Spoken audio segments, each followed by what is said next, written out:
We recording? We are. Hello, hello, hello. We are going to give everybody a couple seconds to get joined to the webinar. We know it takes a little bit for people to get logged in, connected to audio and video. And we just want to welcome you to this very first EcoVillages webinar. So welcome to all of our friends from around the world, really. Cool. The camera's up there. Well, I'm so short, you know, I just feel like, I don't know if y'all can tell, but Next to the I, high chair. yeah, I think so, pillow or something. But all right, so here we go. So we have a couple of questions throughout the presentation that we would like to get your feedback on. Feel free to find your control panel and select the answer that best fits you. So we have two polls here at the very beginning. The first one is, which of these best describes you? So you have a few different options here. Which of these best describes you? Are you a digital nomad, meaning you want to continue to work, but do it remotely? Do you have a laptop that goes everywhere with you? I know I do. So are you looking to relocate permanently? Maybe you are just ready for a change of scenery. You're done shoveling snow and you want to find another place that fits your ideal community and environment. Are you looking to be a snowbird? Do you want to live maybe part-time in a new place, or you want to share your time between a few different places? That's another reason that people have told us they were joining this webinars, was to learn more about what their options were. Working towards a plan B or second residency. Maybe you just want to have an escape plan, or you want that plan B to be able to go somewhere that fits you when it fits your scenario. We see some answers already. Yeah, we do, absolutely. So we're going to give you guys a couple seconds to answer that first question. And then there is a second question down there. If you keep scrolling, which parts of the world are on your radar? Where are you looking? Where are you considering? What made you think of relocating or owning a piece of investment property somewhere else? So Central America, that's great. We have lots of great information for you, especially today and over the next couple of weeks. I see some answers about Canada, very cool. I love that, I'm just going back up to this first question here. I love that a lot of you are working toward that second residency. You know, I know that here the people in front of you have been through that process, and so we're able to really help you with that as you need. So we're gonna go ahead, I'm gonna give you about 10 more seconds there to get those two questions answered. And the reason we're asking you for your feedback here is we really want to try to tailor these webinars and presentations to what our audience needs to know. Sorry. Thank you, the camera's up there. But all right, guys, let's get going here. Thank you for your answers. All right. Okay. I am Ali Rodriguez. Hello, a lot of you that were invited to this webinar. You've probably heard a little bit about my story, and that's what really prompted you to join us today. So for those of you that aren't familiar with me, I am a Texas expat, moved to Belize in November of 2017, and was a teacher when I first joined the career field, and did that for 10 years back in Texas. And when I moved to Belize, I actually had every intention of continuing to work with students and children. And what I found is that the parents that were bringing these children into the country had so many questions about things like babysitters and where to go to get the best produce. And so I found that there was really this need for somebody to speak with them before coming to the country so that they were better prepared. And so in doing that, I moved into a role where I was able to help people and connect them with the right parts of the world that best fit their needs. So with me today, I have Patrick Hebert. He is the co-founder of EcoVillages and an expat community. Thanks, Ellie. Just to tell everybody, we're in Panama City. We're not always all in the same spot, but today we are, and so that's pretty cool. And you're looking out at the Panama Bay, where the Panama Canal is just over there, and the ships are lined up to go through the canal. So it's a beautiful spot. Just one of the Central American countries that we hang out in. I am a Canadian. I've become a resident of several countries down here in Central America. Right now, my wife Andrea, who's over here, and I, we're living in Panama City and Nicaragua, and have lived in Belize and a few other places. And so we're just wanting to get together and talk a little bit about, we get a lot of questions from everybody about relocating and what's life like down there. And meeting my wife, who's South American, not South African. But we have a great life. People ask us a lot of questions, and just thought, what, let's just do a webinar talking about all the different things. People can ask the questions here on the webinar, and we'll answer everything we can. If we can't answer it, we'll have an email address at the end where you can fire your questions to, and we'll do our best to answer them as well. So I'm excited to go through it. We have a fun time doing this. So, and over the next weeks, we're going to dive into each country in Central America in depth. But this is a kind of a 100,000-foot level one where we just talk about all sorts of different things. Fantastic. Thanks, Patrick. So, and like Patrick mentioned, this is Andrea here on my other side here. Andrea, tell us a little bit about you. Thank you, Ali. Well, as Patrick said, I am from South America, and I decided to live in Central America a few years ago. It all started in 2016. As it says, I'm a pediatrician, so I was working as a pediatrician in Ecuador, and in 2016 we had a terrible earthquake in our country, and that is how many doctors, like the whole country, joined together to help that area that was the most affected.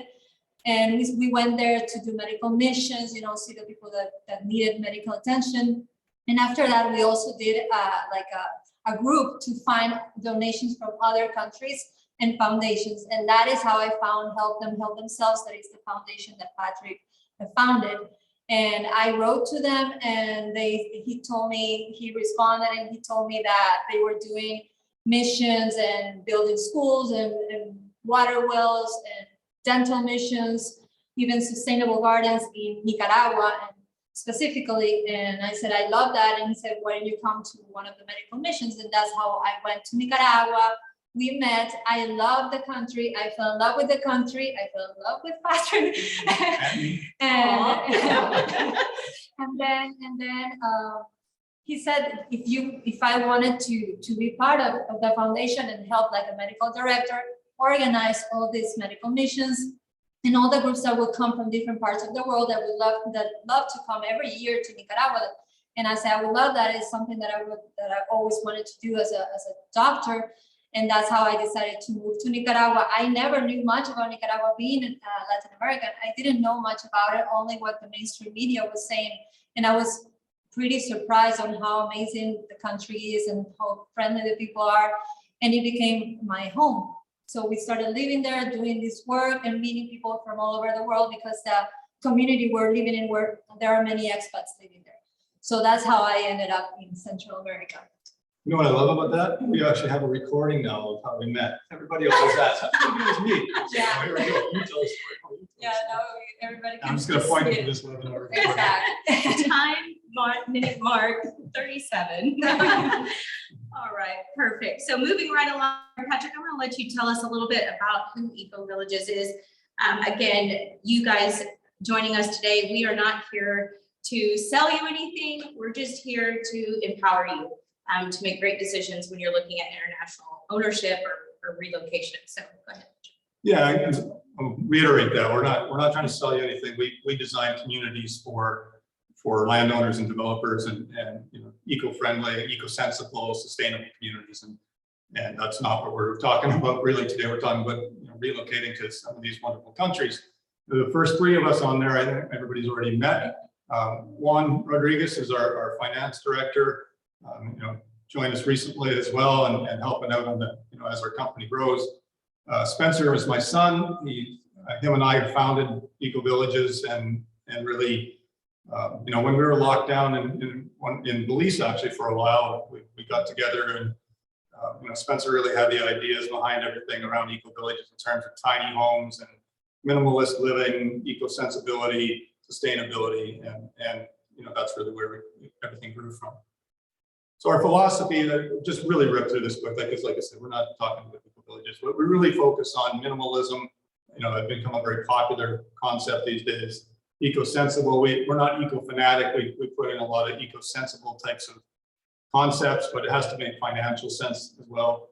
And then self-sustainability. These days, a lot of people are really looking for ways to be less dependent on corporations and governments and everything. So we really focus a lot on community gardens, community orchards, and things in communities. And then liberty. I mean, that one's, unfortunately, it's a bit of a trigger word. You can't say freedom anymore these days. But a lot of people are looking for that. We're not going to talk about politics. I don't want to have any discussion on politics in any of this. But at the end of the day, there is divisiveness in the world right now, and people are looking to live in countries like Central America, and the Latin American culture is very relaxed and tranquilo in terms of just not being wound up about such, about political divisiveness the way North America and Europe and Australia and everybody has become. So one of the things I love about living down here is in these countries is that it's just a little bit more laid back. In fact, we'll talk a little bit more about that. A little too laid back sometimes. A little too laid back, but perfect. All right, you guys, ready for your participation again? Here we go. Poll number 2. What challenges are you most afraid of when relocating to another country? So we all know that even though you may be thinking that you've done all the potential research you could ever possibly do, you feel really confident, you really feel like you've made the best decision for you, there's always going to be those challenges that you face when you actually take that first step overseas. So tell us real quick in the poll, this is just one question, what are you the most afraid of? Or what are you trying to learn more about to help you further your conversation or your thinking? So just looking at some responses here, fitting into your community is really important. That's agreeable. That's difficult because when you are kind of living that nomad life, you want to find your tribe, you want to find your people and have people that you can talk with and go to. Working remotely or locally. Okay, interesting. If you want to, those of you that replied about working remotely or locally, if you want to, and just in the QA section, tell us what you plan on doing once you get to that new country. Are you looking for a work permit in the country that you're considering, or are you a digital nomad and working online? So 5, 4, yeah, absolutely. Yeah, having this information is awesome for us in the next webinars too, where we can tailor it a lot towards what people are really interested in. So I appreciate the interaction. And I do think that, as we go through these webinars, if you are considering joining us for some of the other webinars that we have coming up over the next couple of weeks, that we'll get some of those really specific questions answered for you. Again, this is a very general things that you should be thinking about as you are making the decision to move. So again, you are here to explore common relocation questions, things like, can I bring my pets? What is the cost of living? How can I make sure that if I'm moving based around decreasing my cost of living, that I won't lose my quality of life as well? We are going to tell you the good, the bad, the ugly. We're going to give you all of our personal stories and setbacks that we are excited to share with you, because at the end of the day, we want you to be more comfortable at the end of this presentation in either reaching out to us for more questions or with your questions, or finding other people that you can talk to about your move. We're getting some questions, but at the end of the webinar, we're going to respond to all of your questions and comments too. And if we can't get them all in during the webinar, we'll get back to you. Just please leave us your email address or our way to contact. We will respond to all of them. Yeah, absolutely. This is what I love doing most. I love talking. We know. And then we're going to help you narrow in on where in the world might be the best fit for you to plant your flag, whether it is that full-time lifestyle change or just something part-time. All right, Andrea, tell us about the climate down here. Yeah, well, one of the things that you gotta consider when you are going to move to another country is the climate. If it's the climate that you're looking for, being married to a Canadian, I know that Patrick came from Canada because it was very cold, so he was getting away from the heat.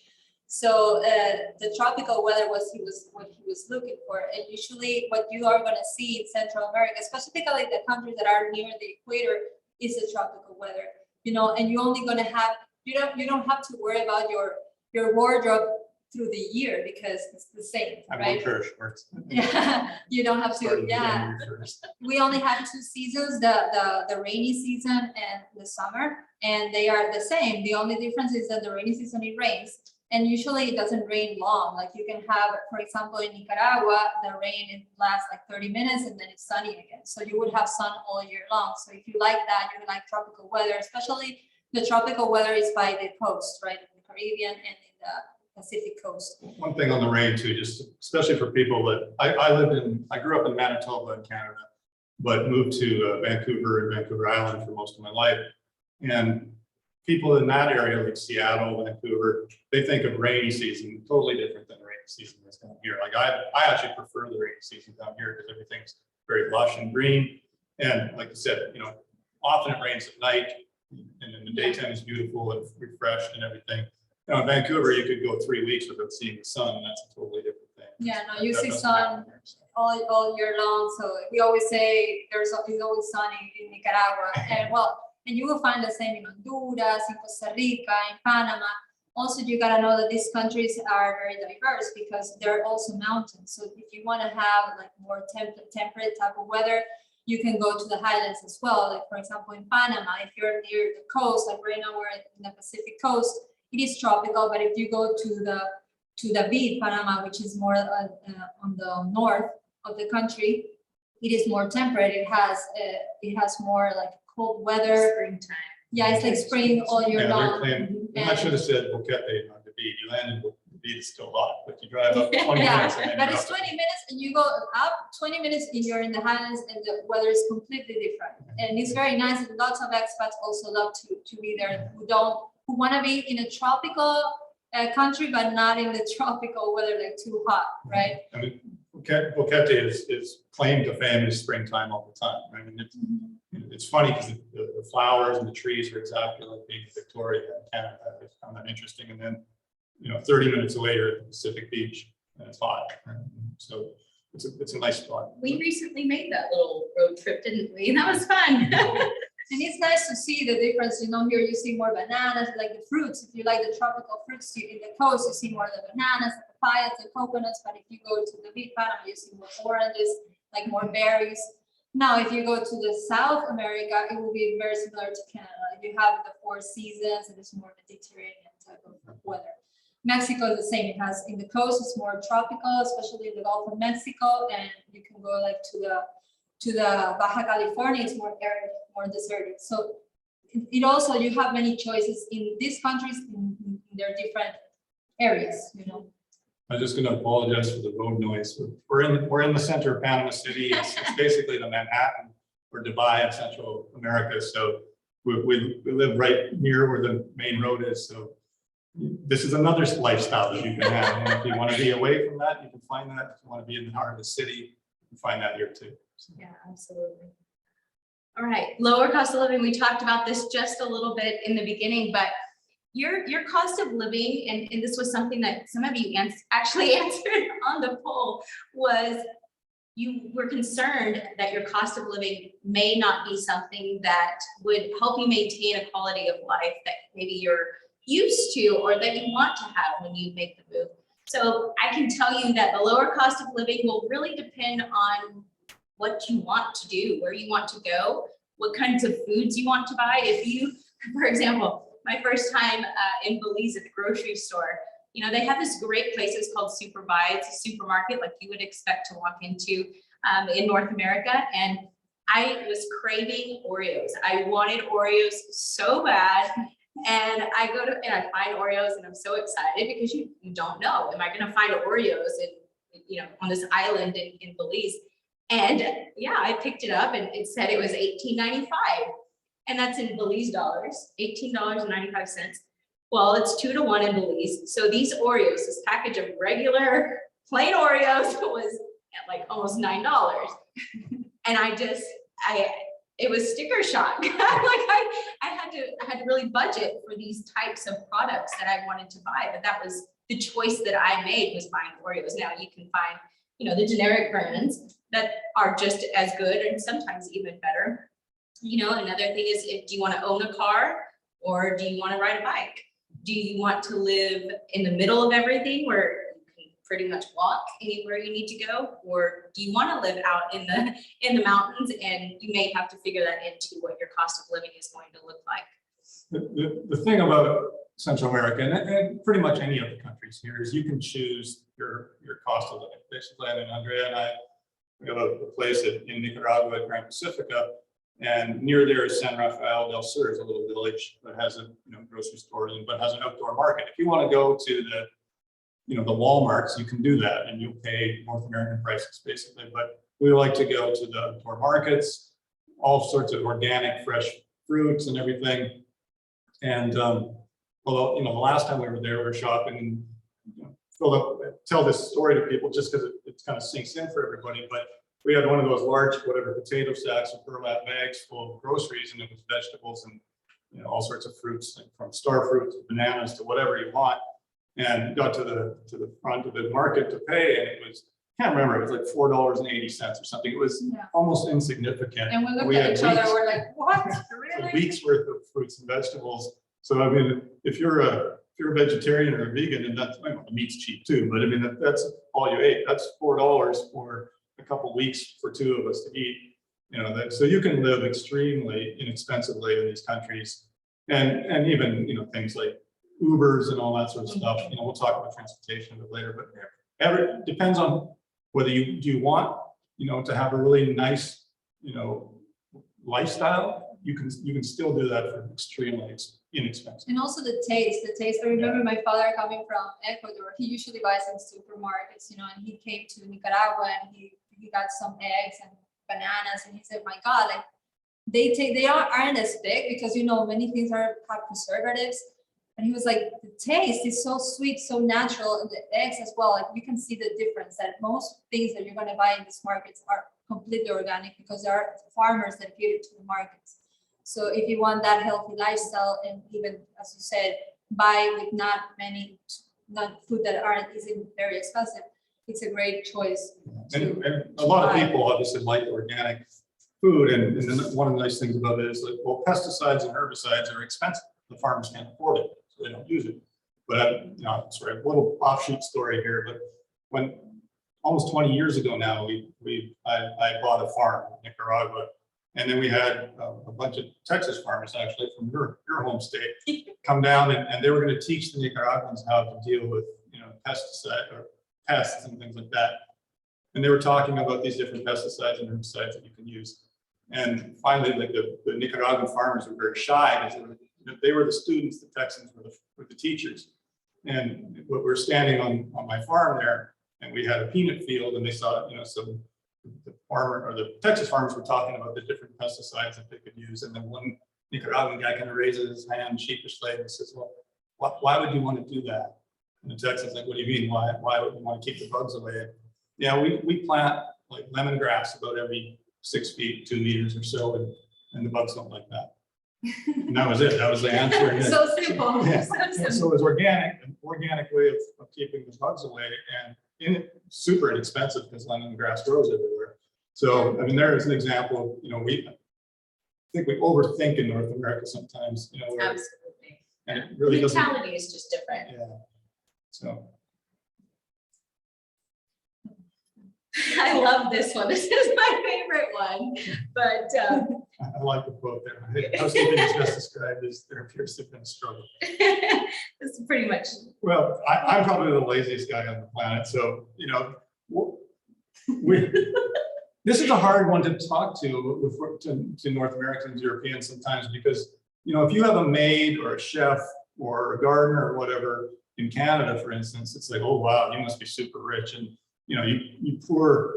these poor people have to work for you, right? And there's a stigma that comes with it.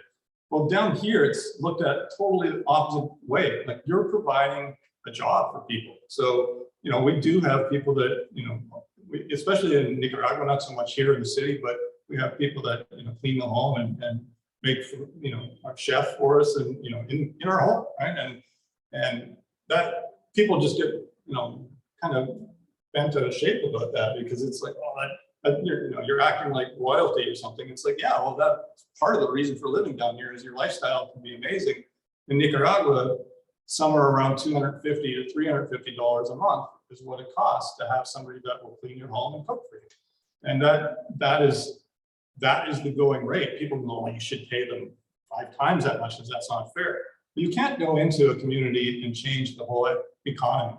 So you have to pay what's fair. I mean, there's so many examples that I could give of where people come in and, you know, I'll go out a little offshoot here, but, you know, you go into Granada. Granada is the oldest city in the Americas in Nicaragua. And 20 years ago, there was no begging in the street at all. No panhandling, no nothing like that. It was, you know, it still is a beautiful city, but there is now, you know, kids begging and things like that.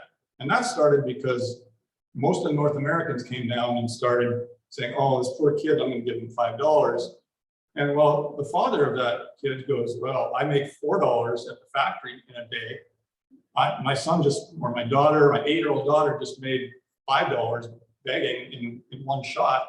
So then all of a sudden he pulls up a lawn chair on the side of the corner of the street and all his kids are up there begging and he stops working.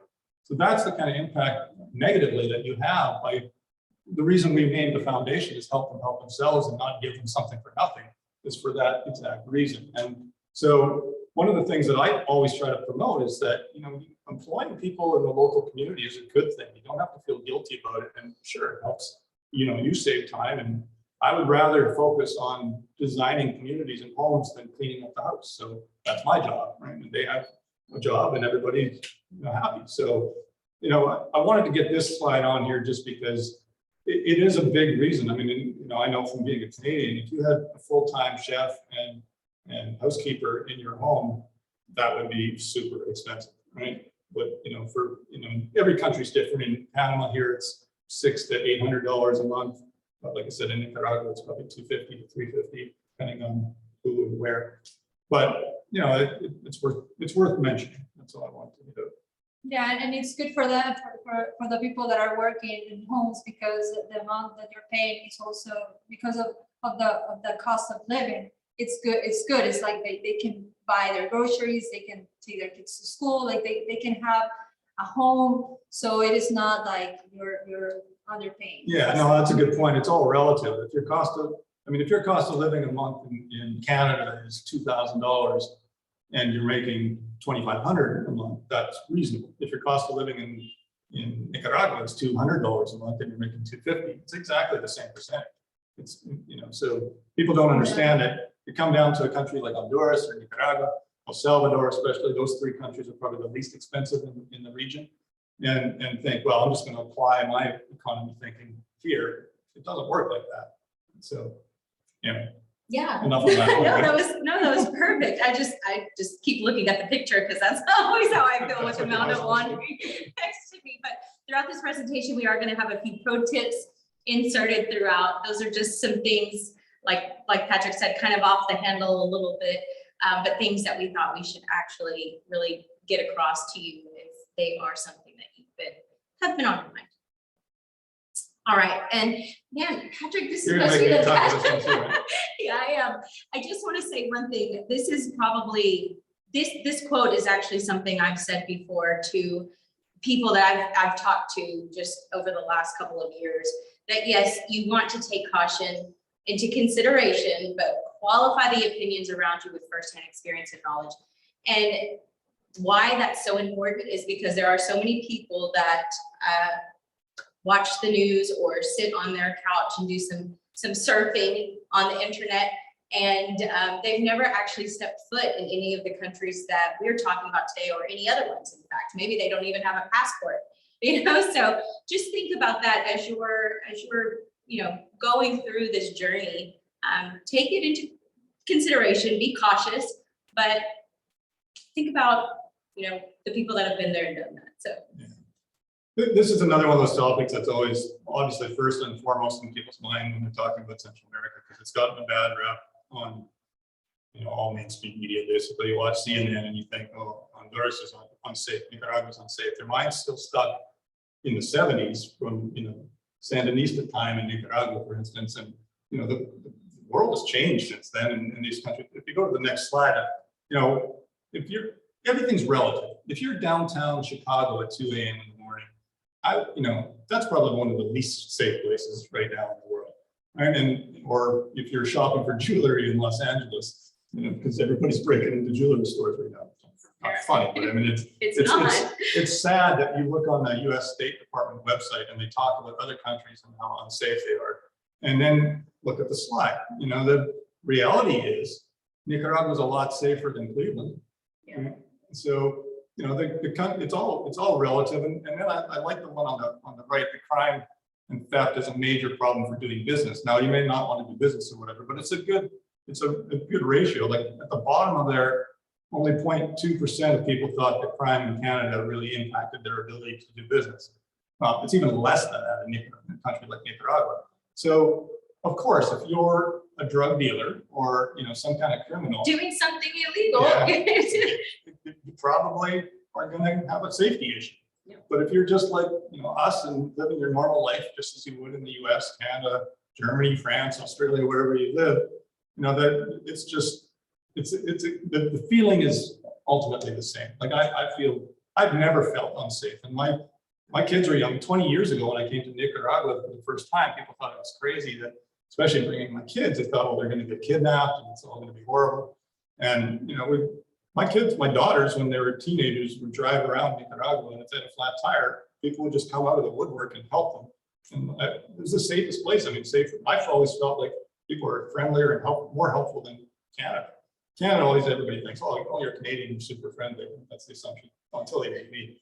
But I wasn't going to say it. But I mean, the Latin American culture down here is super friendly. The people, I mean, that's one of the things I've fallen in love with. Not just the geography and the climate and all the other cool things, but the people are spectacular. I mean, that's a huge generalization. Obviously, you have good people and bad people, but in general, Latino culture is very family oriented. I mean, getting to know you and Mary, I have to become more family oriented too. You're getting there. Slow, steady. No, it's just I don't want to blow smoke about the safety. There's issues in every country around the world. There are areas like in any country, you go to the areas that some towns that you should know that you shouldn't go to. Yeah. Every country has that. It's not like the whole country is perfect. Yeah. But it happens in every country, Latin America, North America, that that there are places that are a little bit more risky. But in general, you can feel very safe in any of these countries. We visited all these countries. Even when we went to El Salvador, I was scared at first. Me being in Latin America, I had that stereotype about Central American countries as well. So I can imagine what you guys had in North America.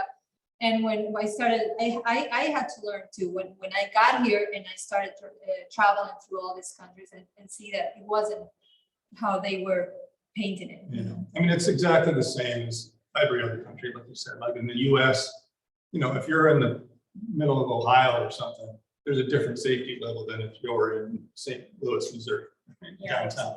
So you can't compare all of these countries as one area either. I mean, you could say in Panama, here we're in Panama City, it's a safe city, but by all standards, but there's more danger in the city than there is if you're out in the middle of the jungle, right? So, well, at least for people, maybe jaguars and snakes or something in the jungle. That's a different kind of safety. I would say, friends.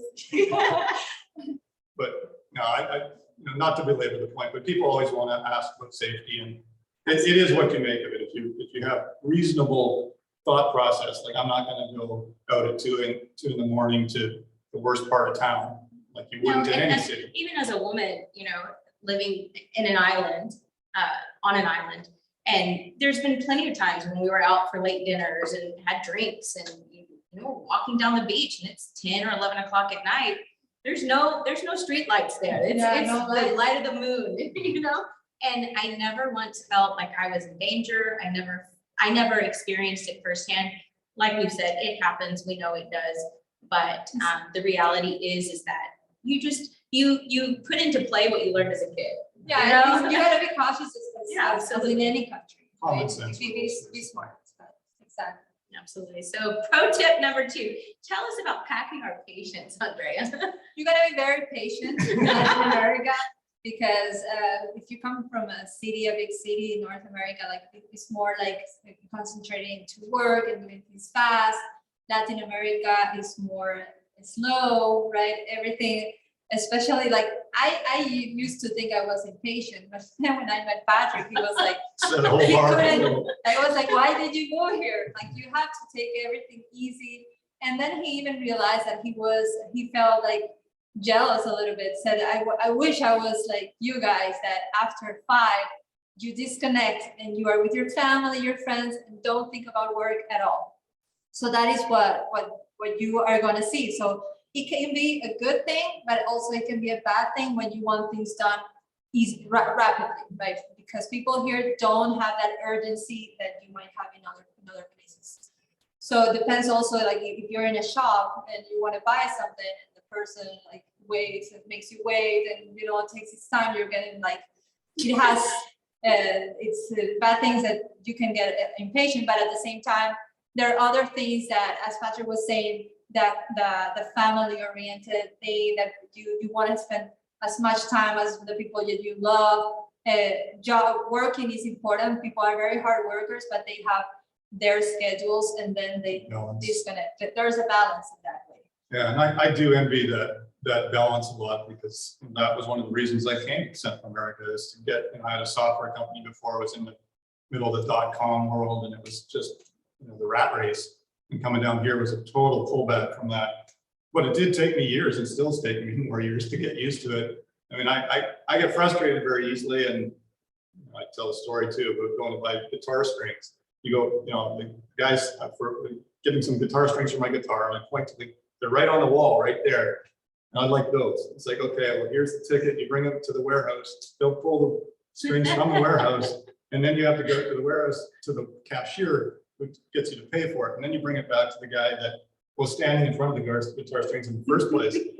Anyway, but that's a pretty standard thing, that you pay somewhere differently than you pick up a product, and it all takes time. So if you're living out in the country and you want to go into the city and I want to accomplish this, this, and this, and this, well, shorten your list, because it's going to be 2, 3 things in a day. But the beauty of it is the same thing, right? The whole word tranquilo, which is just like relax in Spanish, and you just it filters through your whole life, and I think that's important. It really probably makes all of us live. I'll probably live a few extra years because I'm going down here, because otherwise you're just constantly going, and getting out of that is nice. Yeah, you look younger. Oh, thanks.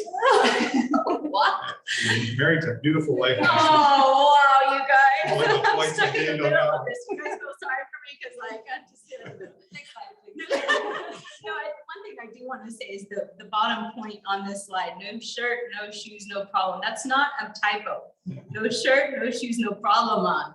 Like you can walk into, especially, like I said, I refer back to Belize a lot because that's where I've spent the majority of my time in Central America. But the regional airport there is called Tropic Air. And just when we were moving from Belize to Panama, we were waiting for our Tropic Air flight, and there were 2 gentlemen, very, very well-known businessmen of the island. So they weren't, just people off the street or anything, but wealthy businessmen from the island. Both had no shoes on. They were completely barefoot, and they had t-shirts and shorts, and it was fine. No, there's not a problem with that. That's very normal. It teaches you to just tranquilo. Yeah. Tranquilo. The Minister of Tourism the guy used to be, would just walk around in shorts and no shoes, no socks, no shirt. Yeah. No shirt. Sometimes it's no shirt, but yeah. Even the government relaxes. It's a different way of living. So if that's not something that you think you can kind of adjust to, then you may want to consider another location besides Belize. All right. Someone said they cannot hear anything. Monica, let's see. In the chat, I think. Okay. Sorry, guys. Let's see. Hold on. Give me 2 seconds. Monica says, I can hear everything. You can't hear? Yeah, can everybody hear us? Somebody type in the Type. questions if you can hear us. Yeah, Yeah. okay. Monica, you may need to turn the volume up on whatever your device you're on, just a little tip there, maybe. But yeah, we'll have the full recording as well at the end. So we'll be sending that out to everybody that was here. And so It's not just recording us moving our mouth. hopefully not, hopefully you guys can actually hear We us. can get a little bit closer too, so that Monica says that she can hear better if we get it a little bit closer. And that's Yeah. the mic there. Okay. Remember that. Okay, Okay. go ahead, guys.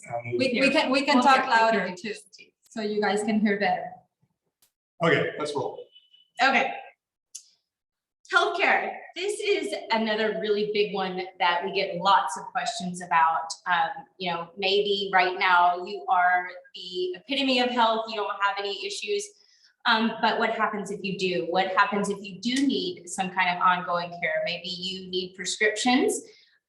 Maybe you are planning to start a family in the new place that you go to.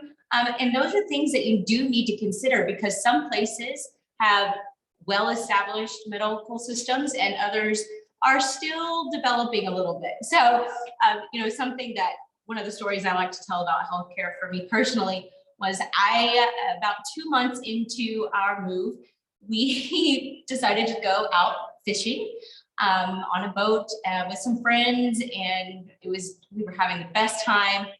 And one of the fun things that a lot of people there in Belize like to do is they like to stand on the bow of the boat and hold on to this rope and kind of just look out into the ocean as you're coasting along there. And so I did that, and I thought it was really cool. It's like Jack Sparrow. Like I felt like, I felt legit, right? Titanic. Top of the world. It wasn't that big of a boat. But you know, when I stepped down, there was an anchor there on the floor, and I stepped down and it just completely sliced my foot. And we were at that point about 20 minutes offshore. And you know, I think I was in a little bit of shock because I didn't feel pain immediately, but I could see the tissue in my foot starting to show. And so we got back to shore, and I didn't have anything really established. I mean, there was nothing open. It was a Sunday. So there is what they call the polyclinic there on the island, and it's free healthcare. So you go, it's public, you go, and they saw me right away. I got 8 stitches in my foot. They wrapped it, bandaged it. All of my follow-up care was done through the polyclinic. Incredible doctors. In fact, the one that I was seen by was originally Cuban, had studied in the United States, and then moved to Belize. So the level of care that you get can vary depending on which country you're looking at, and even which parts of the country you're looking at.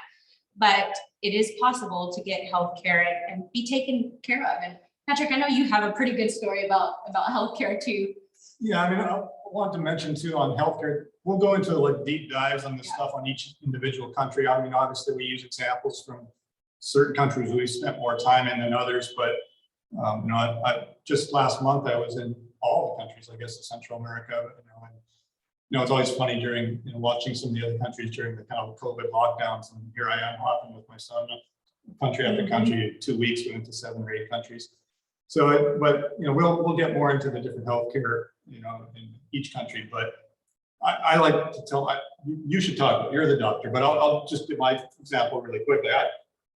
One of the things you've got on there is private versus public, and you know, coming from Canada, there's really only public, and then you're kind of dipping into private a little bit these days. But in the past, it was really 99% public system. And the beauty of that is it's virtually no cost, or very low cost to the public system, and you're paying for it in taxes, but you're not dishing it out when you have an issue. But the downside to that is, you know, every 97-year-old lady with a hangnail is in the emergency. So that's a terrible example, but you know, the system gets clogged up because there's no cost to it. There's no value placed on it. And so I actually had, a number of years ago, I had the joy of having kidney stones twice, well, 3 times in my life, but twice that were real occasions. First time I didn't know what was going on. I was in a little fishing village in northern Nicaragua, And I thought I was dying because I didn't know what the heck was going on. It's an extremely painful thing for anybody that's had. Closer to the mic. What? So yeah, you know, I had kidney stones in a small town in Nicaragua, and I learned a lot about healthcare in these countries down at that time. And basically, I kind of stumbled over to a little hostel, and they said, "Oh, I know a doctor," but it was Saturday night at 11 p.m. and I called the doctor, and he's like, "Oh, I can come there." He was at a party in Managua, and I was an hour and a half away. He's like, "Well, I can make a house call." They still make house calls in most of these countries, which is really cool when you're not used to that. But you know, the experience was great, and ultimately, I waited and. So much better, she says. It's much better when you're close to the mic. All right, well, So it's but if good. you move this, then we get out of the camera. No worries. No, I'm just We'll pull trying it. to. Sorry, angle that. guys. Yeah. We want you guys to listen to us pretty clear. Anyway, the long and short story is I went to a urologist. You know, he came to see me at a clinic nearby, and then he brought me to another urologist and said, "Well, you might want to have a second opinion." And so I did that. So I had two specialists see me. They did a bunch of tests, blood tests, ultrasound. I guess it wasn't an MRI at that time. But then basically they showed me on the ultrasound, here's where your kidney stone is. We think it's, you know, passable, so we're going to get you some medication. And he walked me across the road to the pharmacy and said, "Well, your Spanish sucks, so I'm going to bring you to the pharmacy. Make sure you get the right stuff." And ultimately, you know, I passed the stone and everything turned out all right. Well, about a year later, I was in Canada, and it's the same experience late at night. And I ended up having to call an ambulance, and I got to the hospital. The hospital was overwhelmed with people, you know, with patients. I ended up getting put in the cast room, which is like for broken bones, arm casts. So it was just different cast material. This was in January in Victoria, which at least it wasn't January in Manitoba, but it's still bloody cold. And the door was open to the outside. It was a horrible experience. I was in so much pain, and I just thought if I could just get on a plane and go to Nicaragua and get this dealt with. So I honestly would much rather be treated for just about anything. And obviously we have a lot of, you know, living and being down here for almost 15, 20 years, have a lot of medical experiences along the way. But, you know, there's almost no issue. Well, there is no issue that I would rather go somewhere else. The healthcare, like the Vivian Pellis Hospital in Managua is a accredited hospital with the JCI hospital, just like the Mayo Clinic. And it's, you know, it's just a different world too. When you're having kidney stones in Canada, they're looking at them, but they can't tell you anything. In Nicaragua, they point the big screen down at you and go, "Here, oh, your spleen is okay too, and your liver's fine." It's just a totally different experience, and you know, it's the best care that I've ever had. Yeah, the thing is that you have the choice to have public or private care. If you want it more personalized, you have your own doctor, you can get the private care, which is very affordable. So it's like Patrick didn't even want to have healthcare because he can go on a checkup or to the emergency room, and it has like the value, the cost of that has nothing to do with what it would be in the United States without healthcare. I forgot to tell the punchline on my story. In Nicaragua, it was $58 for seeing two specialists and getting the medication and all the tests, the blood tests, the ultrasound, and everything. So, I mean, yeah, it cost me nothing in Canada, but I'd rather pay $58 and get good healthcare. Yeah, so you got those options, and the public care is free for everybody, but sometimes it's just like in Canada, you sometimes have to wait for an appointment. Here, you can have your private physician, any specialist you want, really good clinics and hospitals that are private. And Patrick and I don't have like a local health insurance, but we have an international one in case we have an accident, you know, a catastrophic disease, something like that. That would I recommend that to have something like that in case there's a very specialized equipment that they don't have in here in the country. The health insurance covers the transportation, the plane to go to another country for that. Medications, you can find any medication here. Even you can buy anything, even antibiotics, except in Panama. But there's not much of a obstruction of you buying any medication, and the cost is a lot lower, especially if you're going to buy in towns. In any town, like outside the city, it's very affordable. So I would recommend the health insurance, international, a private physician. The physicians also give you their phone number, so you can even WhatsApp with them. So that the healthcare is really good. The doctors are very well prepared as well. And what you're saying on the, basically you don't need a prescription in 90% of the countries down here, like, unless it's for narcotics. But I mean, if you, Yeah. you know, whatever, you have a heart condition or something and you have to take certain prescriptions, you don't need the prescription. So you don't have that time wasted or the cost of going to a doctor. You know what you need, you just go to the pharmacy and buy it. You know, that's very handy as well. Or like even if the doctor, if you talk to your own doctor and the doctor says, you know, you can take this, and he doesn't, you don't need to go and visit him to get the prescription, you can just buy. Just call them Yeah. on WhatsApp. Yeah, it's more personalized. So you feel, and even the laboratory, the lab tests, the medications, they all come to your house. So you can call and they come and take the test in your house and all that. So you have a lot of, it's more comfortable. The other thing too is That too, Sam, diabetes tablets. Yeah. Exactly. Anything like that. But yeah, our particular insurance that we have is expensive by local standards because it's for anywhere in the world. We have to travel a lot with the company, but I think it's about $200 per month. So that's considered very expensive down here. If you were living only in Honduras, for instance, as an example, or only in Guatemala or whatever, you can get healthcare insurance with a specific hospital, usually the top hospital in that city that's nearby or whatever, and that's often very inexpensive. It's usually $50 to $70 a month for a specific, and that usually covers a lot of things. Like you can, you know, they kind of give you the head to toe checkup twice a year, and you know, you get 2 or 3 ultrasounds a year, whatever. There's a bunch of things included in a package. It usually works out to be somewhere around $600, $700 a year. For the longest time until I met a doctor as a wife, I didn't have any insurance. I had no insurance because when I paid $58 for, you know, seeing 2 specialists, all the medication and all the tests, I thought, why am I getting insurance? I mean, I'm not going to have kidney stones every month, hopefully. So, I made him have but health yeah, insurance. Well, I know we went into some pretty good detail there with a bunch of different stories, but it is important to hear it firsthand from people that have done it, and it's why you're here today. So if we're belaboring a point too much, then just say so. transportation, planes, trains, and automobiles.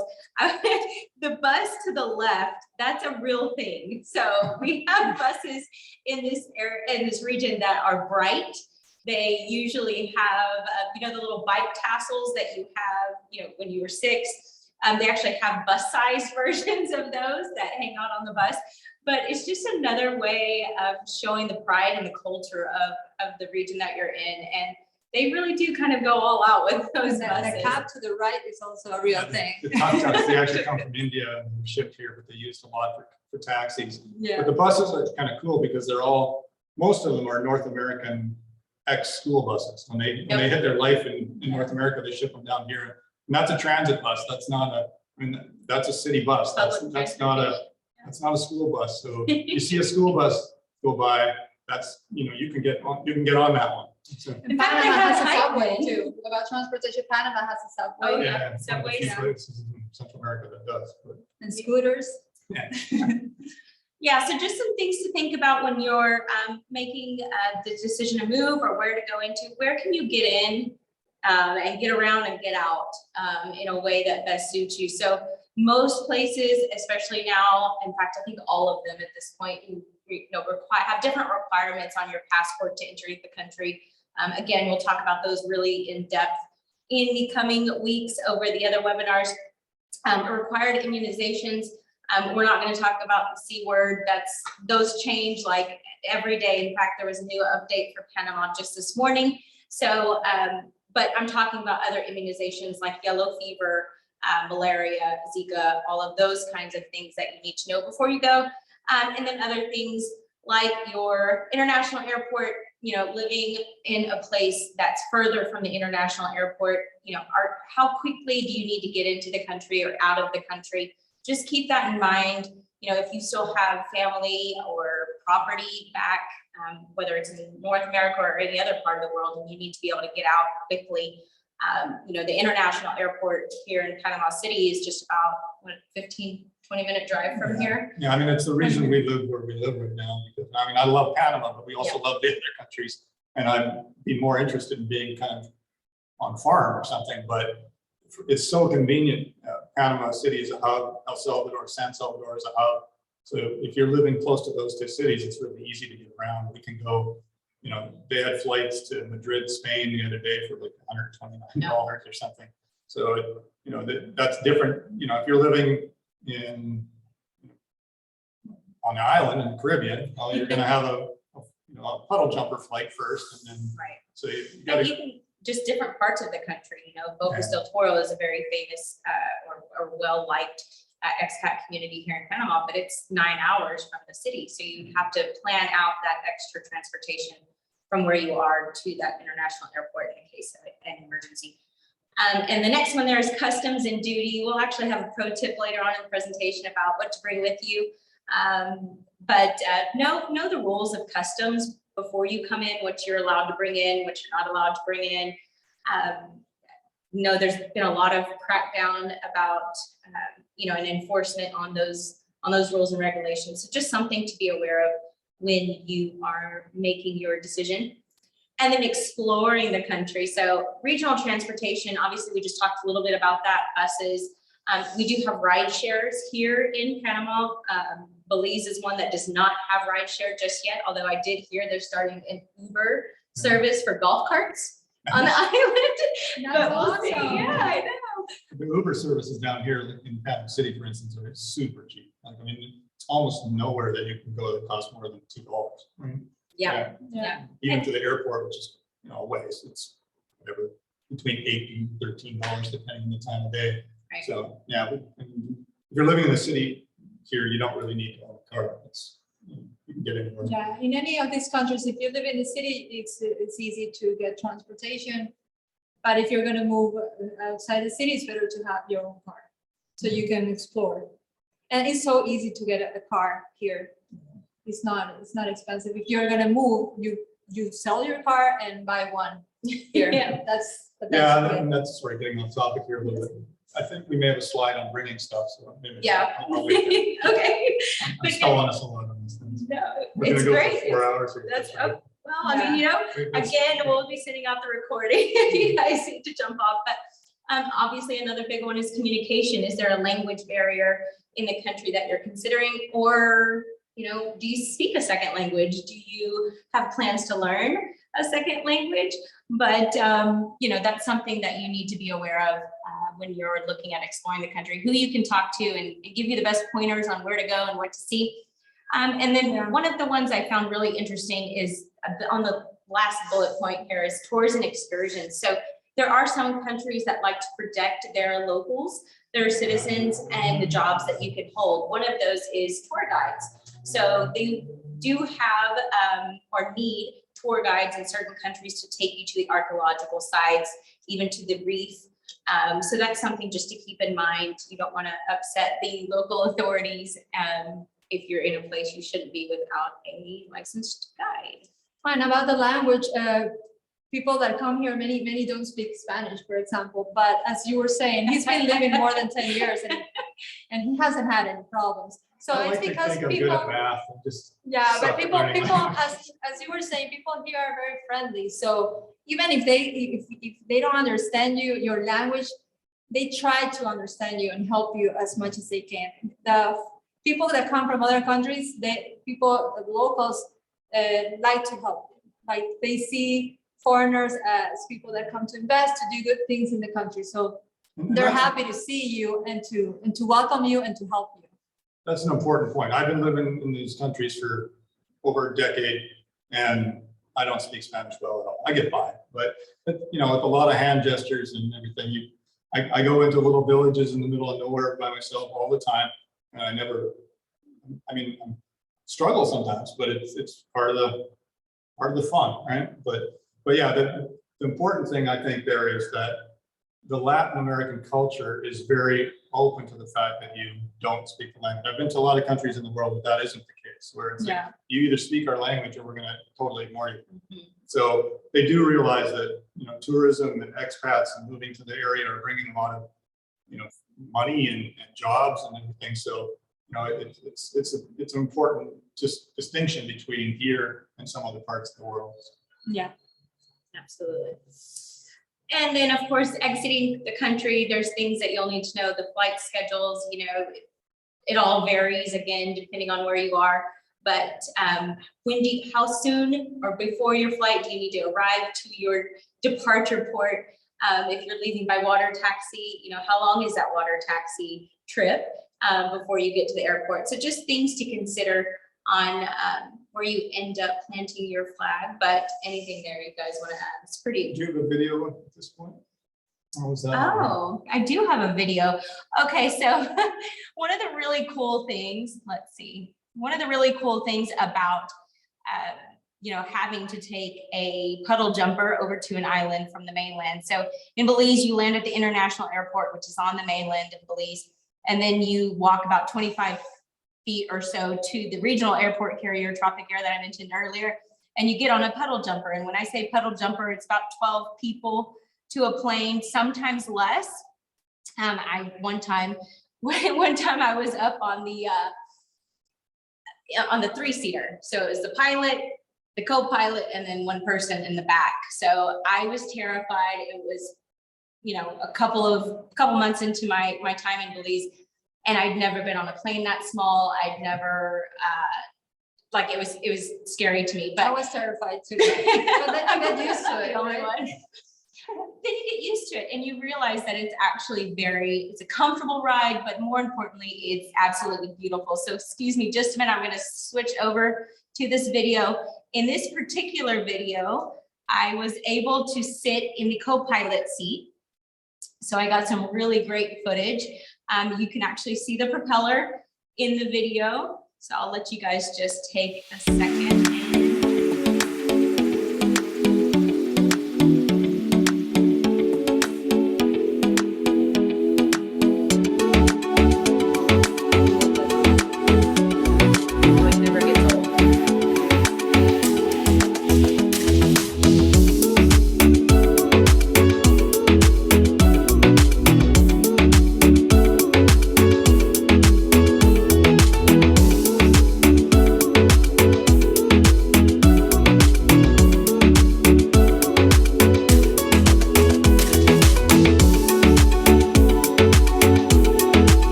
Yes, perfect. Oh, let's get our screen back up here. But yeah, as you can see, it's just an incredible flight, and sunset flights as well are beautiful. Those planes have a set schedule, so you know exactly when to expect to leave and move on to the next place. But yeah, thanks for reminding me about that. I had forgotten that we had that ready to go. You So- put so much work into making that video. I know. You gotta show it, of course.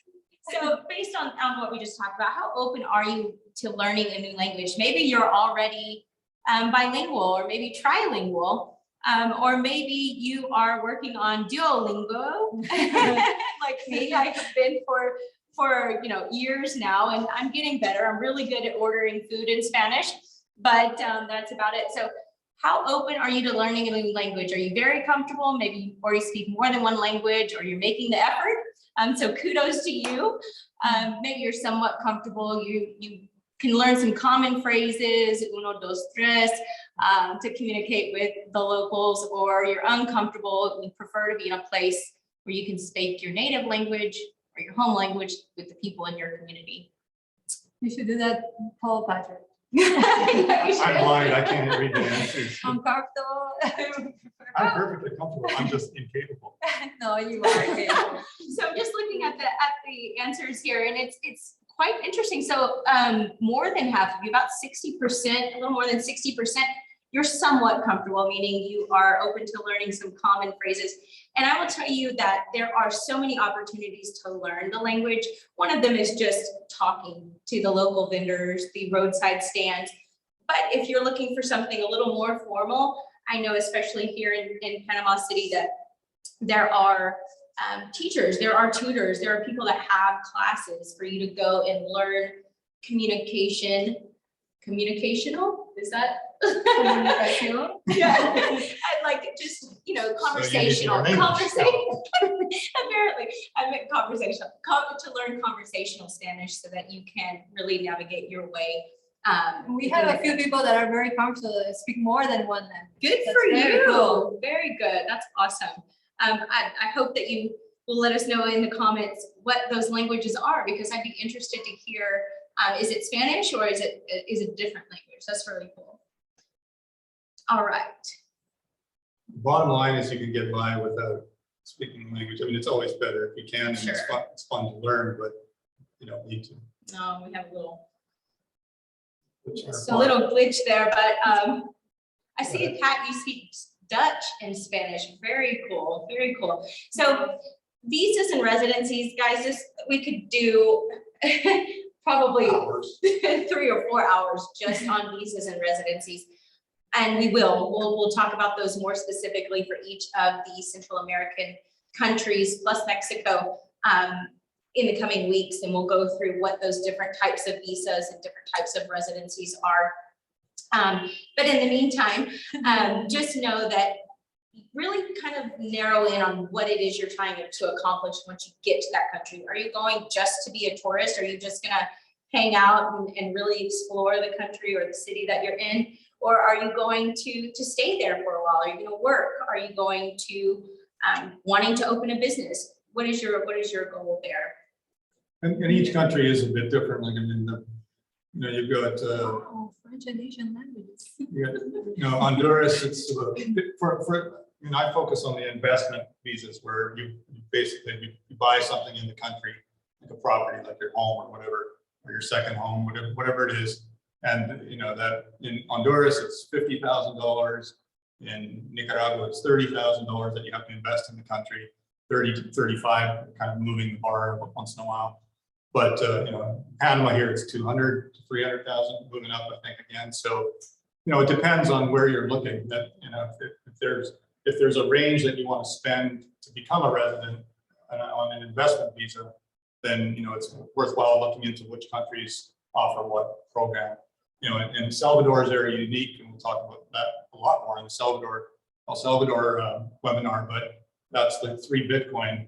It's kind of cool because they're really into crypto, and you know, so at this point in time, it's a little over $100,000, I guess, for 3 Bitcoin. Mm-hmm. But you know, that's really attracting a lot of crypto people. So it's a lot of differences going on, and that's why we could spend so much time talking about the different types of visas. But on that topic, I recommend coming down. You know, often renting something for even a couple months.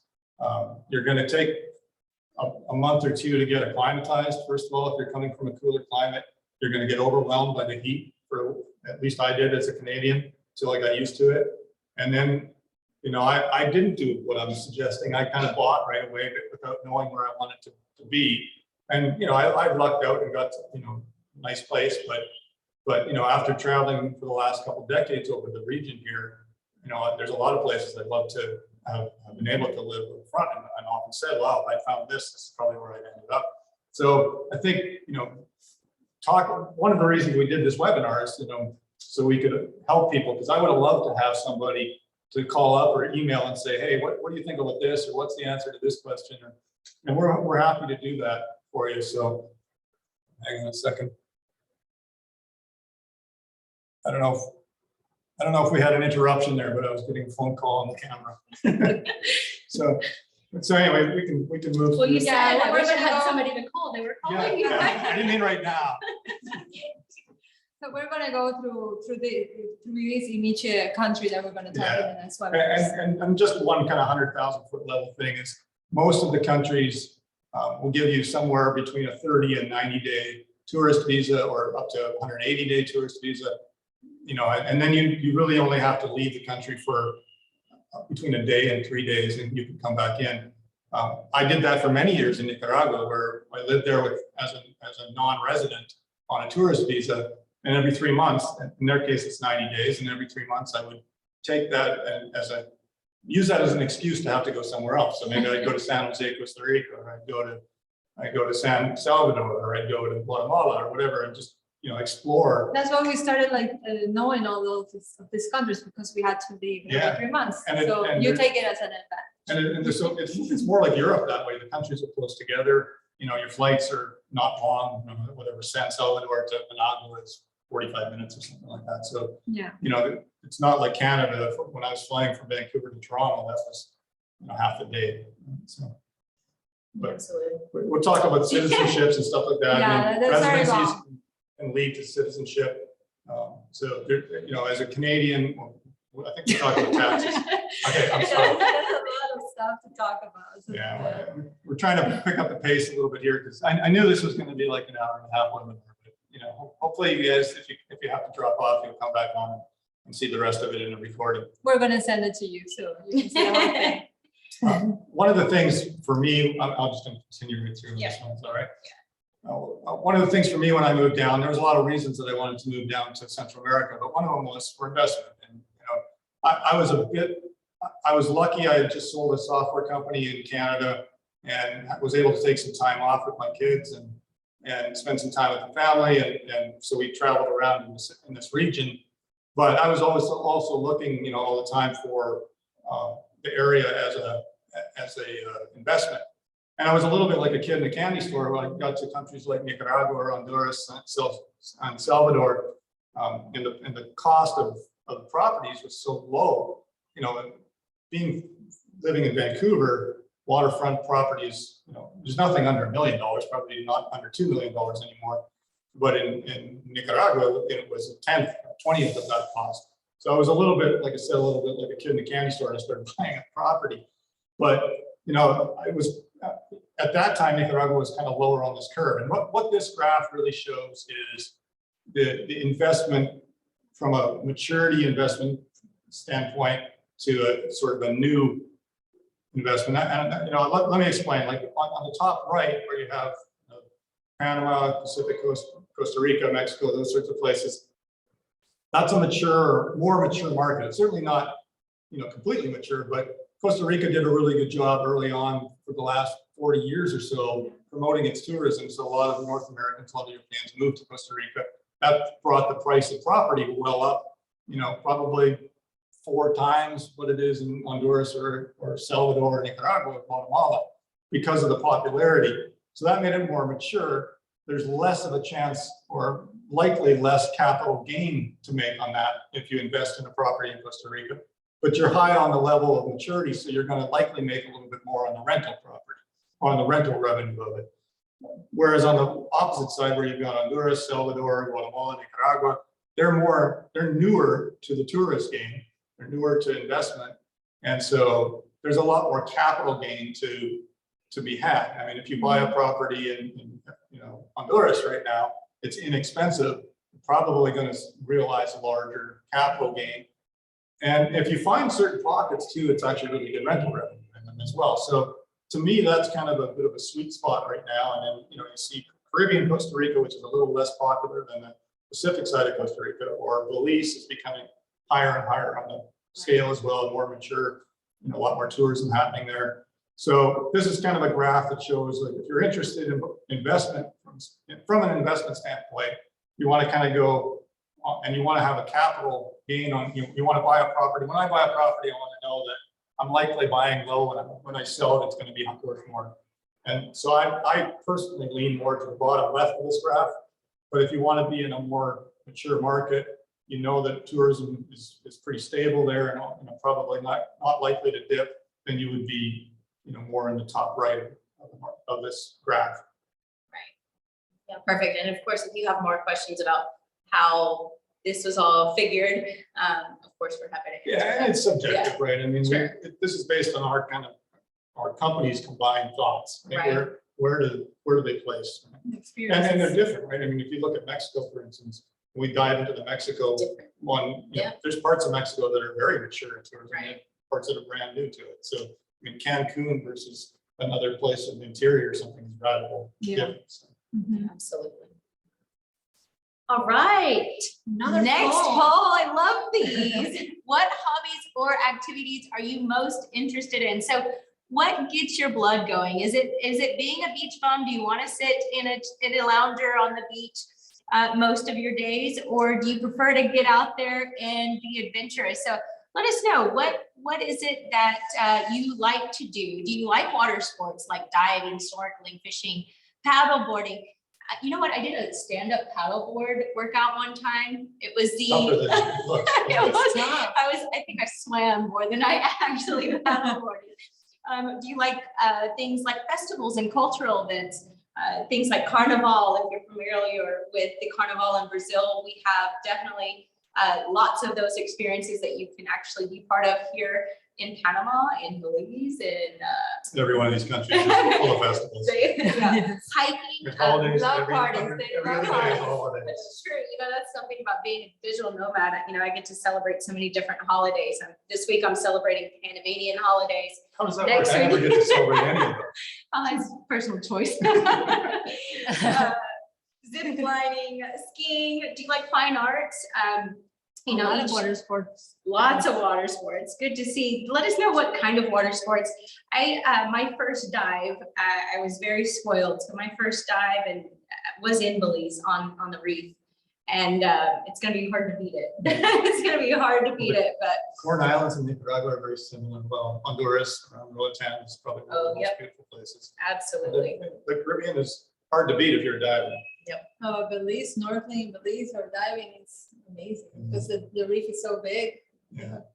Yeah, what's great, like you mentioned, Honduras, Roatan holds a place in my heart for sure.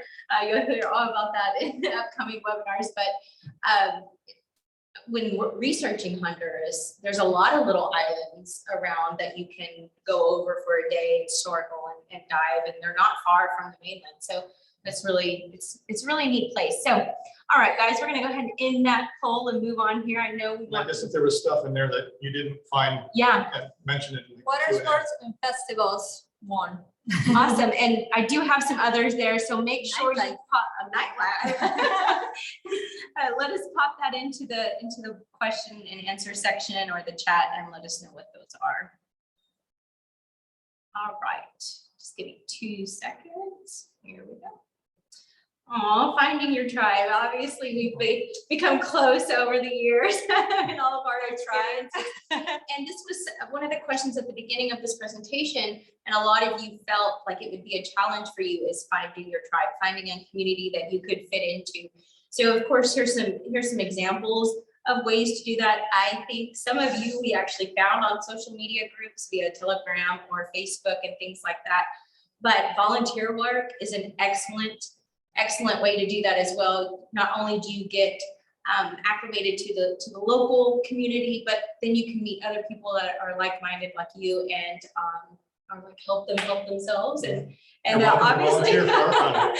obviously they found each other. Even in this webinar, like I see people chatting, they're knowing each other. You guys are meeting each other. Like I see they're chatting with each other. You may meet your future spouse now. Now, one It of the worked things. out well for you Yeah, guys. it's worked out great. Well, for me anyway. I think one of the things that I was a little concerned with when I moved down is like, am I going to have? I have a fairly decent friend group in Canada, and what I have out here, I would say my group of friends is larger in every one of the countries down here, and that's part of that too is you don't lose your old friends like I thought maybe I was going to, because when you live in a tropical climate or by a tropical beach, your friends come to visit you. Right? So we see a lot of people a lot of times, so that's always nice too. And my kids live in British Columbia in Canada, and my son was just here a couple of days ago, and get the family down as often as we can and go up there and visit once in a while too. But it's been a couple of years actually since we've been back in Canada. But there's probably a reason for that. What's funny is a lot of people think you're gonna lose friends, like you said, but the truth is you meet so many people that are coming from a similar place. You've both done it, you've both had the same challenges, you have a lot to talk about with people that you end up finding in these new places. And if they end up moving away, guess what? Now you have friends all over the world. And it's quite an interesting dynamic. And it's been a lot of fun getting to know. Well, and you touched on it too, like your friends become like-minded people. So I don't want to be political about it, but lately everything seems so divisive. We can't have an opinion without, somebody disagreeing with you. It used to be, it's like, okay, we have a difference of opinions, but we're still friends. Yeah. Down here, you find, I don't have that problem with friends down here. I just feel like everybody who talked to, we might disagree, just like we always did in the past, but that's it. We're still friends. But if you're moving to countries like this, or even having kind of your plan B set aside in case you want to move down, you're probably, an adventurous person to some extent, and you're going to find the people that are around also adventurous, right? So you're going to have a lot of common stuff with people that you find down here. And there's so, like you've got listed here a few of them, but there's so many ways to meet people, and then it's just kind of exponential, right? You meet somebody, and we just had a Super Bowl party here this last weekend, and then new people were coming because they were friends of some friend, and so we meet new people all the time. Because they're trying to do exactly what Yeah. we're trying to do is they're finding their tribe. So it's a little different for everybody, but get out there, get out of your comfort zone a little bit, go take a class. Those Spanish classes I mentioned, go take a class. There's people in that class that are doing exactly what you're doing. Lots of common ground. So staying connected, of course, once you find that tribe, then you want to be able to stay connected with people as they move around, and you want to be able to, if you are working remotely, do your job, but you want to stay in touch with people from home. So there's some things there up on the screen about what you might want to look into as far as staying connected. Probably the question I get asked the most is calling. Like how do I, if, for example, I have a bank account in the United States, but I have a Panamanian phone number. Well, my bank account in the States doesn't recognize my Panamanian phone number as a legit phone number. So there are ways to maintain a US phone number in the country. One of those ways is to have dual SIM cards if you have an international phone. There's also different platforms like TextNow, WhatsApp, things like that you can have in place to be able to continue to do business like you did and have access to your different services. I think I've made an actual phone call for 5 years, probably. Like everything is either WhatsApp, Telegram, Signal, Zoom. Yeah. There's always a way, and the internet is almost always pretty good. Like we have a place in Nicaragua. We work in the internet, so you we're can be a 100%. digital nomad in any of these countries, because that's what we do. Yeah. If it didn't work, we wouldn't be able to do this, right? That's what we do for a living. We're always somewhere, either in a hotel room or a condo somewhere, or out in the middle of nowhere. The beauty of the fact that these countries are smaller and they don't have they're on a volcanic mountain range. The mountain range runs through the center of almost all these countries, and so they can put one radio tower up in the middle of the country, and it covers the whole country. And so you have cell service just about everywhere, mobile service. Whereas in Canada, and it's cheap because they didn't have the old landlines, and they never put those systems in countries like Honduras, for instance. And so now they have great cell coverage, where in Canada, your cell phone bill is paying for all those hard wire lines that are running throughout thousands of miles in Canada. And down here, they didn't have that cost. So they can charge what a cell service actually costs, and they have a couple towers. So it's super cheap. And like we're sitting here in an apartment in Panama City. We have a 600 megabit per second connection here, and it's, I don't know, $50 or something like that a month. So it's very affordable. So and most of the countries are actually pretty good with connection. I mean, you'll get out in the jungle somewhere or something and won't have cell service, but that's pretty rare. Yeah. Yeah. So we'll talk a little bit more in depth about those. I don't even know where we are in our presentation, but I know we're very far over our scheduled time. So I'm going to kind of move on ahead here. Pro tip number 3, though, is VPNs. VPNs have saved me. If you don't know what that is, I'm going to let our tech savvy guy here talk with you about it just briefly. But it's a virtual private network. It's a connection to, you might say, oh, I'm actually in Miami, I'm actually in Houston or something. It's a fake way of saying that you're somewhere else. So, but the opposite of VPNs are also handy. Like, living in Panama here, we watch the game, a football game without any blackouts or anything. I watch hockey, being Canadian, of course, I watch hockey a lot. There's no cities that I can't watch because I'm not near any of them. So they don't black out games for me at all. Whereas when I was in Canada, I couldn't Yeah. watch the Canucks That games is because a they're too close to the Canucks. Cool thing. Right? So anyway, Yeah. we won't focus on that one. Yeah, yeah. And then banking, this goes along with staying connected. You know, are you going to open a local bank account? What does that require? Are you even able to do it? What kind of time frame are you looking at? Do you even need it? There's a lot of these, you know, online banking systems that you can use. Right now, a lot of people use things like Wise or PayPal or Zelle to kind of move money. So just keep that in mind. How are you going to pay your utility bills? If you are in a country that you're having to pay those utility bills, how do you do that? It's all pretty easy. Yeah, I mean, we have Yeah. a Panamanian bank account, we have a Nicaraguan bank account, a Belize bank account. Yep. They all have online banking. It's just like being in North America, Europe, wherever. You can wire money, you can pay local bills, all that sort of stuff. Yeah, and we're here to help you with all that because we know the people, and the important is that you know the correct people, and then everything is goes smoothly. Yeah. And taxes, obviously, we're not tax professionals and we're not going to go too far into detail about everything, but there are benefits in each of these countries to either owning or living in them. You know, capital gains tax is obviously a big one, and we talked about that a little bit in the investment slide. But you know, there are countries that are, let's say, the best, meaning you don't have to pay any capital gains tax. One of those is Belize. But again, we'll talk a little bit more in detail about what you can expect as far as taxes when we get into each of the countries. The only thing, I mean, one benefit for Canadians in this area, and I am not a tax expert. I've had to know a lot about taxes living down and moving out of the country, but in Canada, your residency, well, let me back that up. In the US, your income taxes are tied to your citizenship. So you would have to lose your citizenship to lose your tax liability to the US. Whereas in Canada, it's tied to your residency. So I'm no longer a resident of Canada.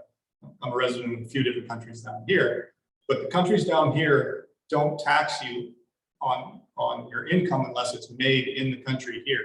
So if my income, if I'm doing work for somebody in the US, that money is a US revenue coming to me. There's no Panamanian tax, for instance, on that. And I don't owe anything to Canada on income because I'm no longer a resident there.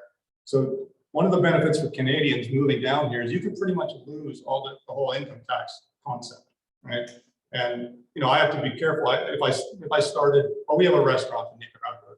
There we have to obviously pay tax because the Nicaraguan restaurant is selling to Nicaraguan people. It's an in-country taxable event, and that pays income tax. But for our EcoVillages company, for instance, it's an offshore company. It has clients outside of Panama, and the money coming in from them, and there's no taxes. Well, there's a $300 a year kind of income tax, and that's it. There's no taxes on, you know, a percentage. So anyway, that's an important point for Canadians. It was a huge part of me getting out of Canada at the time as well. So just want to mention that. And property taxes is a big one too. Yeah, and There's then huge I actually have benefit to property I have a taxes cheat sheet here of every tax in every country. So that we're happy to share with you. like I said, I'm not a tax expert, but we'll share it with the disclaimer that you need to check into it yourself. But And they are liable to change. I mean, they do change. yeah, that is the thing, they change. So you always want to just kind of keep up to date anyways on what those percentages and figures look like. So we, furry friends. So I have adopted my first cat here in Panama. Oh my gosh. Well, anyways, She's in love. I'm in love. He is just the cutest thing, and I had no intention of adopting an animal, but he doesn't know it yet, but he will be traveling with us whenever we do need to leave Panama or go visit our other neighbors in other countries. But you know, it's quite simple, really, to bring your pet with you when you either visit or own or move or whatever your plan is. It's really a couple of pieces of paperwork that you have to have your vet there wherever you are now, coordinate with the vets and the health departments down here. And really the biggest thing is coordinating with the airline. There's been some recent changes about which animals can fly in cabin and where they need to be in cargo. So just kind of keep that in mind. We do have some people that we know in the industry that can really help you with it. And if you do need to charter a private flight, this is a thing. Did you know that? You can charter a private flight for your dog. Only your cat would get it. No, I would never do that to him. We have lots of friends that, and the pets go both directions, right? We have lots of Right. friends that have adopted a pet in Costa Rica or something and brought it back Sure. to Florida or going, from New York to Honduras. And so there's slightly different rules, but for the most part, it's mostly about making sure your pet is healthy, has its shots and all that stuff. And The health It's a health certificate, certificate, yeah. And it depends on the department, like of agriculture. The vet certificate has to come from a vet that is certified in the department, the USAID in the United States and the CFIA in Canada. And if you got that, it has to be done like 14 days before you travel. And it's pretty easy. You send that certificate, you see that the dog is or your pet is healthy. And then when you are in the plane, if it's not an emotional support animal, it goes on the cargo, or it can go in the cabin if it's smaller for emotional support, or it's a puppy, But the airlines help you with all that, and it's very easy to find in internet. Yeah, absolutely. All right. So pro tip number 4 here, we talked about a little bit about this. Not gonna talk about the litter situation. I do have a spoiled cat, but some things here just about packing versus shipping it versus buying. Things you want to pack, things that are really important to you that you don't want to get lost in transit. Take those with you.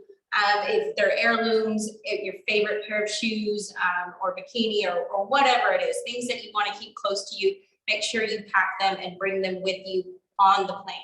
Shipping is possible. I recently discovered Amazon, ordering on Amazon and shipping via mailboxes, etc. here to Panama. It's a little too easy and it got me in trouble a couple of times. It can get quite costly though if you're not careful. And then buying, honestly, you can buy a lot of the things that you would need to replace in the country that you end up in.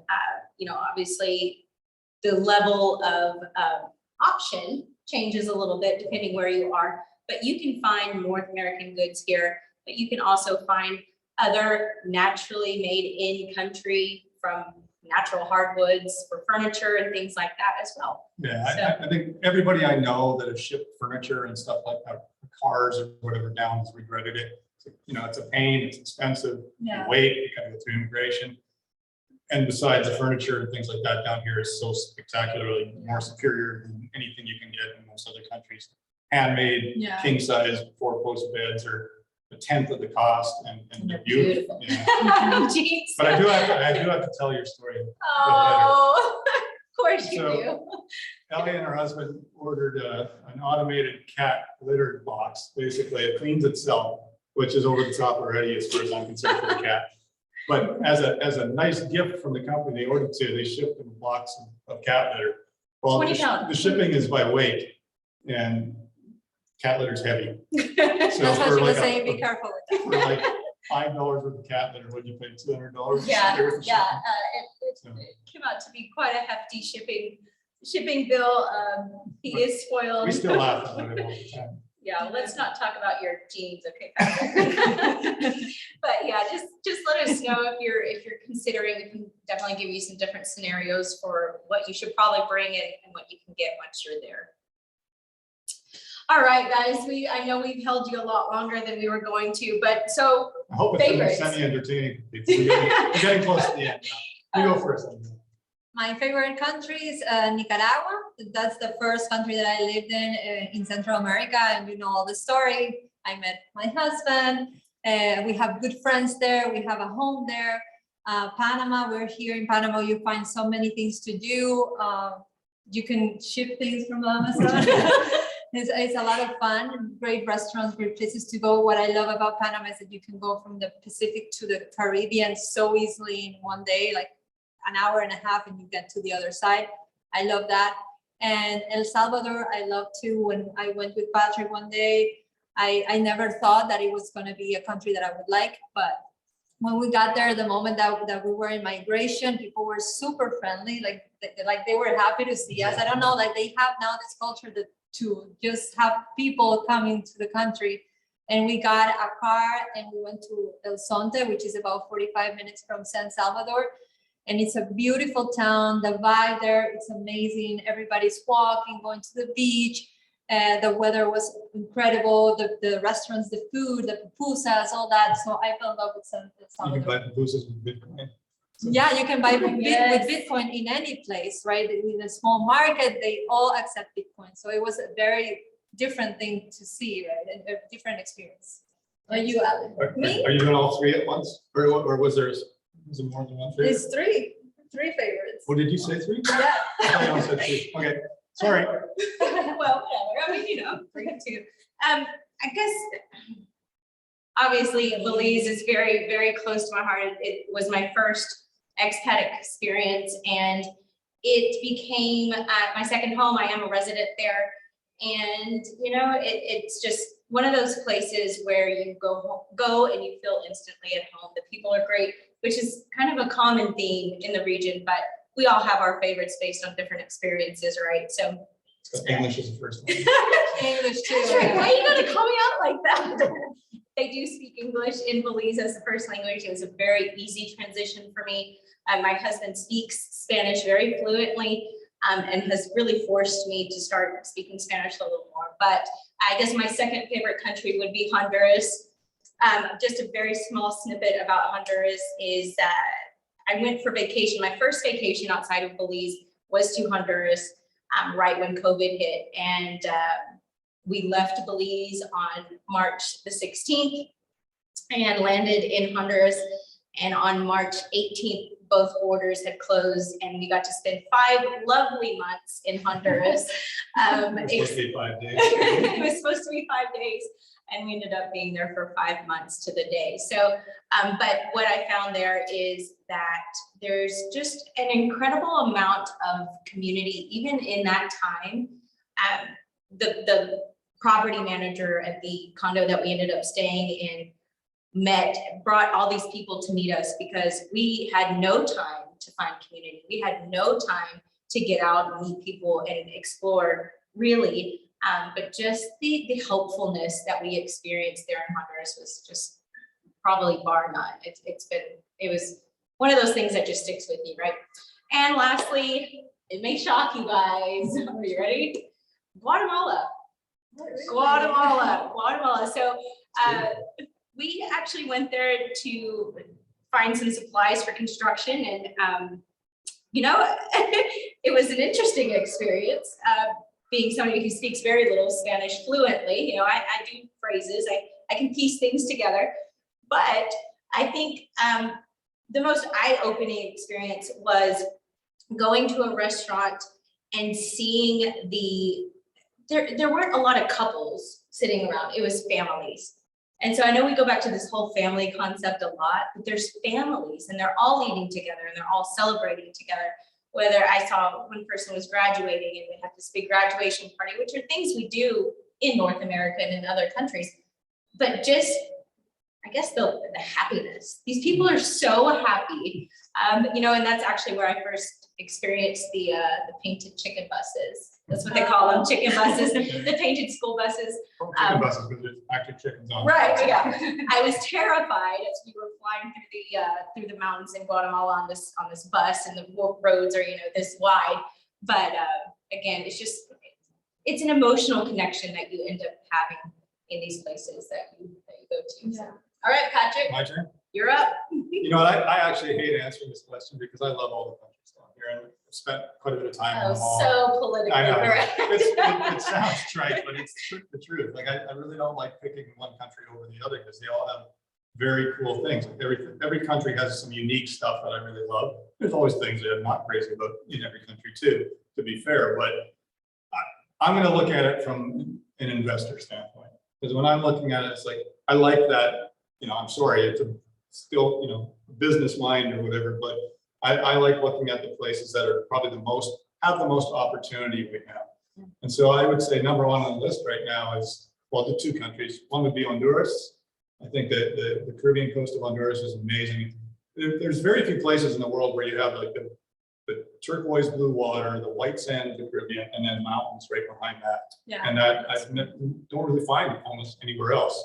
So, you know, you're looking at one of the places that we stay at, you're looking at Roatan, the island there, the diving area, kind of world renowned for diving. But it's, I think, one of the prettiest spots on the planet. And so it's always been my favorite. It's also very busy tourism. People might think, you know, busy tourists, one of the most busy places and non-tourists. Yeah, you'd be surprised. You know, not all these countries get bad news about Honduras, right? So the area around La Ceiba is really a tourist center for El Salvadorians, Nicaraguans, you know, Hondurans, obviously, in their own country, Guatemalans. So it's busy. So if you're renting, if you're buying a place there and renting it, it has really good rental revenue return because it's not just North Americans and Europeans coming to dive or whatever. They have their own built-in kind of vacation in your backyard type of crowd. And so it's not as seasonal on the rentals as some countries are. So, you know, from an investment standpoint, Honduras is probably right there. I would say tied with my second mention is El Salvador. I'm a bit of a crypto fan, so I'm really excited that El Salvador was the first country to you know, announce cryptocurrency or Bitcoin as an official currency of the country. It's a huge, I could go on and on, but why I think there's benefits. I know there's a lot of people in the world that think that's ridiculous, but I'm a fan. And you know, Spencer, my son, and I were there a couple of weeks ago, and we were literally struggling to find a hotel room. We got the last room in the El Zonte area because there's so many people investing and coming down there right now because of Bitcoin. And so, you know, that's probably the second. And I'll put the third one up there. I would say is more traditional, and that's Costa Rica. Costa Rica is kind of expensive, right? But it is a beautiful, beautiful country. You know, it's obviously between Costa Rica and Panama, they're the most advanced, I guess you'd call it, countries in the region. I actually like the the Caribbean side of Costa Rica, which is not too popular. There's little towns like Puerto Viejo, which is different than the Pacific side. On the Pacific side, it's all, you know, about 80% Americans as tourism and about 20% from other parts of the world. On the Caribbean side, by those towns, it's the opposite. It's about 80% European, like Scandinavian and various areas of Europe, and 20%, you know, North American. So it has a totally different vibe. It feels kind of European, but jungly. And you know, people riding around on big tired beach bikes and things like that. I really like that area. So that would be kind of, you know, and like I said, I like them all. Obviously, we have a place in Belize, we have a place in Nicaragua. We live here in Panama City. So I you know, I like all the countries. But that would be my 2 cents. Perfect. So throwing the question back to you guys, if you were to consider Central America as a region of interest to live, work, or invest in, which country would be at the top of your list? So hopefully throughout this presentation, you have gotten a sense of where you might like to go, at least to visit maybe. So let us know, where is it? What are you feeling? What is that feeling for you? What sounds good? Maybe you've done a lot of research already and have already decided, or maybe you still need a little bit more information before you make that decision. And if your webinar worn out, this is the last poll. Yeah, this is it. This is it. I love your honesty. The person that said not sure. I mean, you know, that's all part of this process. It's all part of the journey, is to really dive in and see where's going to be the best for you. Because ideally, you know, you could be like Patrick and move and myself, you know, explore a bunch of different countries and then make a final decision. You know, Belize got planted in my head by our neighbor back in San Antonio. And he said, you know, one day I'm going to retire to Belize. I'm like, well, why not go now? Let's go scope it out. And we did, and here we are. Well, I think the other thing about, you know, one of the things that we do with the communities we design is a lot of them are tiny homes and they're inexpensive. And so if you're, you know, a couple or a small family, you know, you can afford typically those homes in multiple places. Like Andrea and I, we don't have the lush and extravagant places, but we have multiple places because what it would cost for one home in Vancouver, for instance, or, a city in the US, you can have 4 homes down here. And so The best settings, Yeah. out of the ocean. yeah, we can have the best places that we like to live. We can go, 1/4 of the year to each place, kind of spread it over time. And then when we're not in one of the places, we rent it out. So the places that we have in Nicaragua, for instance, we're renting right now because we're in Panama City and they more than pay for themselves. So we get the best of those worlds. So we have places to go around, the capital gain is increasing while we're making rental revenue. And we just book our own place when we want to be there. So to me, it's the digital nomad life is becoming more and more popular. And that's often, we see a lot of people that'll be like, well, I don't want to live in one place. I want, what you're describing is I like the fact that we have a place on the Caribbean, we have a place on the Pacific, and we might get a place in Boquete or something, which is on the highlands inside the country. So, and you can sell your places and you buy something somewhere else, right? Or just rent, whatever you want to do. But, to me, it's the best of all worlds. Absolutely. Let's see, like you said, that was the end of our polls there, but do join us in the upcoming weeks where we'll look at the countries more specifically. All of the things we talked about today will be talked about in more detail specific to that country in the coming weeks. Again, we will wrap up about this time, well, I say this time, but March 17th, we'll wrap up there with Panama, here in Panama. So just make plans to join us. If you would like to register in advance for these, you can definitely go to our website, EcoVillages.life. There's a tab up there for webinars specifically. You can go through and register for any and all that fit your needs. So thank you so much for sticking around. I know we went, Wow. We got the Q&A. yeah, I know we went way over. It's but not over yet. No. I just want to make sure that we are mindful of your time. So if you need to jump off, please feel free to do so. But if you do have questions, go ahead and find that Q&A section and jot your question down in there. It looks like we have some great comments in here. Lee, I'm not sure. Oh, okay, both. That was back when we were talking about why you were here, or what you were planning to do once you got to your new place. So very cool. You already work remotely, expanded business. Awesome. I don't know. We may have some people typing in the chat. Yeah, I think in the chat they have. Oh, this is a great question. On international health insurance, is there a company that you suggest? We use BMI, Best Doctors. There's another one that is good. Boomi, BUMI, but ours is BMI. We have a It covers- contact that, if you send us a note, we can put you in touch with. Yeah, to the people that does that. Yeah, and there's an email address there, guys, on the bottom left-hand side, questions@ecovillages.life. That puts you directly in touch with us. And we would be happy to answer any questions or provide some additional information in the meantime before we get to that country-specific webinar. What is the best year to travel to check out living in Costa Rica or Nicaragua? This time of year? Yes. Which countries? Nicaragua and Costa Rica. Well, both countries have a very similar climate. Costa Rica, it's a little less dry. It's a little bit more rain. Just, kind of a backstory. We're in Panama right now. Panama is kind of where what's the current that comes to the ocean? Brain for it. Anyway. Wow, way to put us on the spot. Sorry. Anyway, that's kind of where it splits. It hits the continent, and so you get, for instance, like right now in Ecuador is the rainy season, whereas right now in Nicaragua is the dry season. So Panama is kind of the splitting point. So Panama is kind of one of the wettest countries, but like we talked about earlier, it rains and then it's clear and nice. Nicaragua, the central Pacific area of Nicaragua is quite dry because roughly 300 of the 365 days of the year, it's an offshore wind on the Pacific. So the wind comes over the volcanic range, comes down the leeward side, and is dry. So the air is dry and moving towards the ocean. I like sailing. I like sailing, so that's why. To know when they can go. Yeah. Wow. All right. Let's cut to the chase. I'm trying to get a little back. But from December to May is the dry season in those countries. Yeah.